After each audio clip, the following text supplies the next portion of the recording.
the wolf pack. And this was in a small province in India. So these hunters saw this happening. They followed the pack back to the den. They very sadly killed the mother wolf and then like rescued the child by bringing him to an orphanage. And like most kind of verified feral children, he never learned language, he never acquired speech, but he did learn to like wear clothes. He liked to smoke, and he became friends with another feral child that was brought in a few years later. And if you look at his picture there, like I think that that is obviously not a hoax.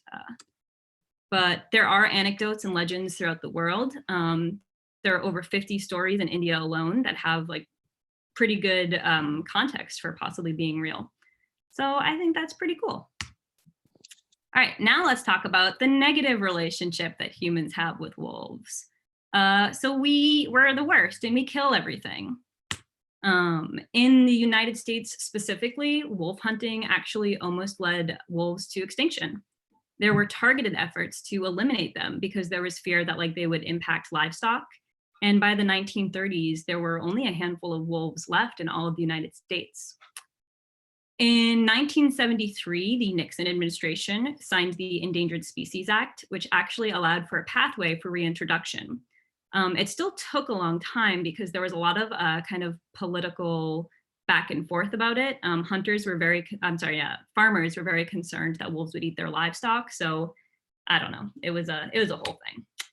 In 1986, the Magic Pack, so this was the first time in over 50 years that there were wolves in Montana.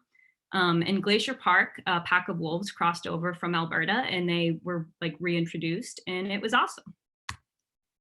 So some people might remember the wolf introduction of 1995, where wolves were reintroduced to Yellowstone National Park. 3 packs were introduced, and what happened was called a trophic cascade. So basically, wolves are a natural part of that environment, but we hunted them out of there. And what happened then was elk populations didn't really have good natural predators. So the elk herds got huge. They started eating plants that like they didn't really eat very much of before. That meant that the beaver population declined. That meant that the coyote population increased, and bird populations and even rivers all changed. Within a few years of reintroducing wolves, we started to see that like reverse, which is awesome. So now there are a lot more beaver in Yellowstone, and the rivers are changing course. And there are fewer coyotes as well, which is neat. So like between the 40s and the 60s, there was this really big shift in public perception of wolves. As environmentalism and kind of conservationism came a little bit more broadly to people, they started to have this better perception of wolves. And a quote that you've probably heard before, I've heard different attributions of it. I haven't been able to find the original source, but a lot of people have heard the quote, "There has never been a documented case of a healthy wolf attacking a human in North America. But remember, science is a liar sometimes." Because sometimes wolves do kill people. It's not frequent, but it does happen. So there are 4 different types of possible attack. If a wolf is rabid, it will absolutely attack humans. Then there's predatory attack. So this is if a wolf is trying to eat humans. Then there's antagonistic or exploratory. So they might be trying to figure you out, like maybe they're not that accustomed to humans and they don't really know what you're doing in their territory. And then of course, defensive. If a wolf is cornered, it will fight you. France has some of the best records of attacks on humans. Their records stretch back to the 1300s, and we know that between 1362 and 1920, there were over 7,600 fatal attacks on humans. In the 18th century alone, there were over 10,000 fatal attacks throughout Europe and Asia. And in 1876 alone, in one province of India, over 700 people were killed. So again, it does happen. You might notice that all of those records were for Europe and Asia. Historically, wolves of North America don't seem very aggressive.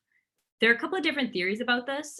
There's a thought that maybe it's just kind of the wolves here are a little less aggressive naturally, maybe something in their genetics that make up that behavior. There's also a really cool theory that like basically in Europe, only royalty were allowed to hunt wolves. Like you could actually be executed if you were hunting on like a noble's land. Whereas in North America, once colonization happened, anyone with a gun could kill wolves. And like I said before, wolves are really smart and they learn and inherit behaviors. So there's a thought that like maybe because everyone in North America with a gun can and did shoot wolves, they learned, all right, like don't really go near humans. We should be fearful of them. And a lot of indigenous nations in the United States say that kind of pre-European contact, wolves were aggressive and there were fatalities. So I kind of like that story. But so the question, all right, yeah, so they'll attack us if they're rabid or if we corner them, but do they eat us? Yeah, they do. Again, it's pretty rare. And what we've observed, again, mostly in like Europe and India, is that they mostly will eat children or women. Yeah, I know, very sexist and rude.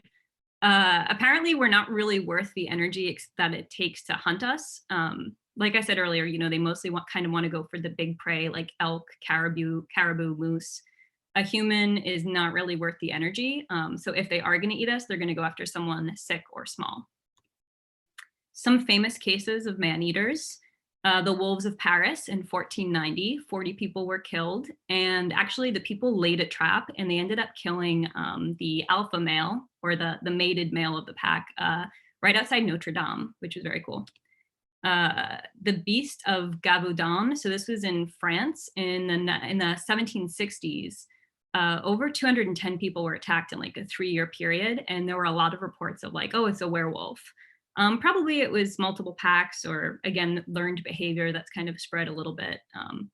But there's a really weird movie called The Brotherhood of the Wolf that's like a fictionalized martial arts version of that. Kind of interesting. There's also a really neat story from World War I, where in 1917, basically in this kind of remote area, packs of wolves during this really tough time in winter started attacking German and Russian troops. So they called a temporary ceasefire so they could hunt and kill the wolves that were attacking the wounded and eating the dead among them. All right, so now that I said all that, let's take a quick break to just remind everyone that none of you are going to be killed or eaten by wolves. Not gonna happen, don't worry about it.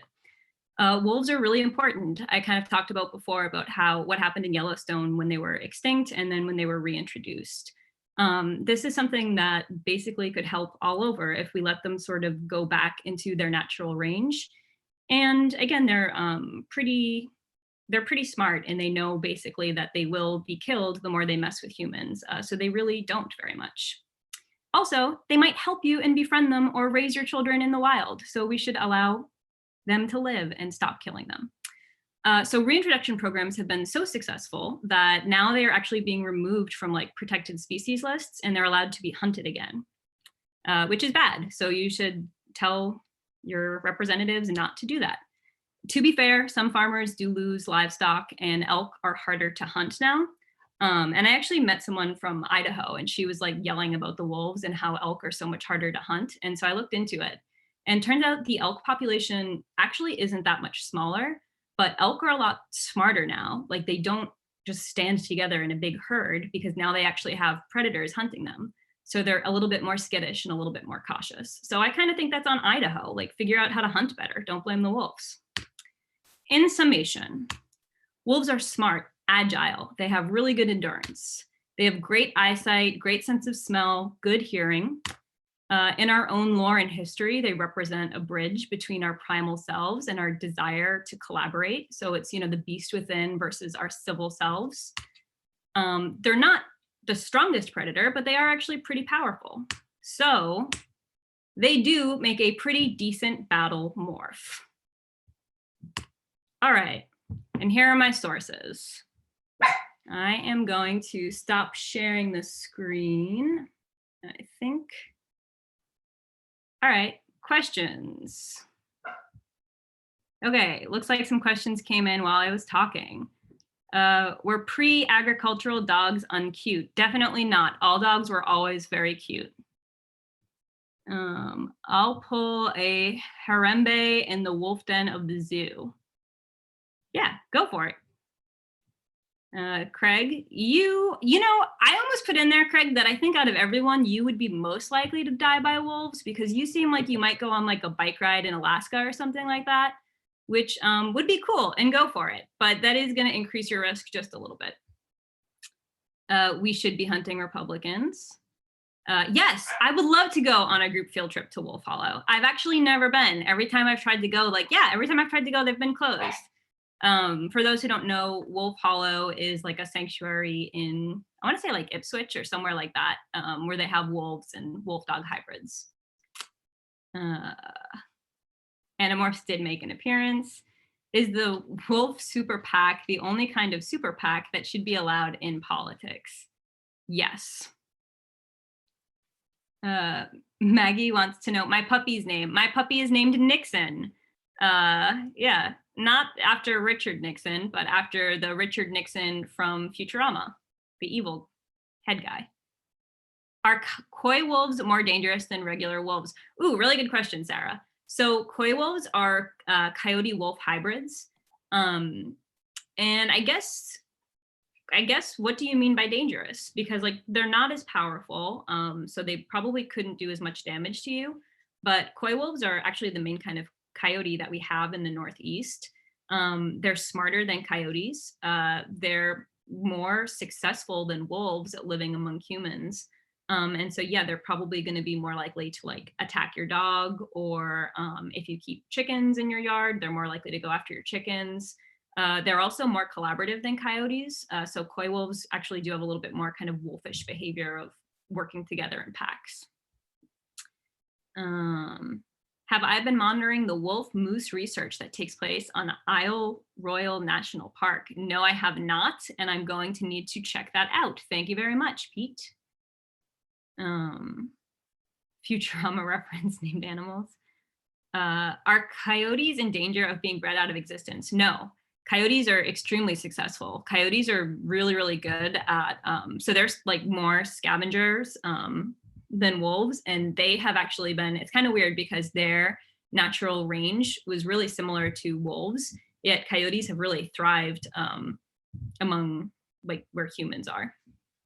Again, in our area, the coyotes we have around here are coy wolf hybrids, but that happened something like 40 generations ago, and they're pretty successful here. Other questions? Anything else? All right. So again, to reiterate, I am not an expert. I am just a nerd with too much time on her hands. If anyone would like these slides or these references to read up on wolves, let me know. I also have a very cool link it's from a Planet Earth. I think it's a Planet Earth episode, but it's on YouTube, of wolves working together to bring down a buffalo. It's very cool. All right, I'm gonna hand it back to Sean then, if Sean has anything else. Hey, May, thanks for doing that. Thanks to Liz for presenting on Jane Austen. Very informative. I enjoyed both of them very much. Thanks everybody that joined us to listen today. Hopefully next time we'll have the live stream up and working on YouTube so that we don't have people joining with their microphones off, unaware that they're creating noise. But this was a lot of fun. I look forward to the next one. Liz, when did you schedule the next one for? I scheduled the next one for, I believe, 5:30 on Tuesday. Okay. Because I thought 2 days in a row would be a little. Yeah. So who's doing 5:30 on Tuesday, and what are they talking about? Do you remember? I think I'm one of the people doing 5:30 on Tuesday. Okay. Yeah. And what are you covering, Angela? What did I say I was covering? So you put a few. I think it was something very obscure. You can, Probably. You can pick. You said Glenn Gould, Father Yod. I think there was another one in there, Angela. Okay, so do you guys want to hear about a classical piano player or a 1960s sex cult leader? Oh, cult leader. Sex cult leader. Okay, Yeah. Father Yod it is. I'll make a PowerPoint today. Maggie can't come. And Rachel Dunbar was the other one, and she was going to do history of hip hop. That'll be cool. Great. All right, so we're gonna be back Tuesday Liz, night. am I Tuesday or am I another day? I think your Thursday. Thursday. Does that work for you? Perfect. Yeah. Yeah. Great. Great. So Tuesday night we'll be back. Thursday night again, we'll be back. So we'll see you all then. Yay. Bye, everybody. Bye, everybody. Bye. I am.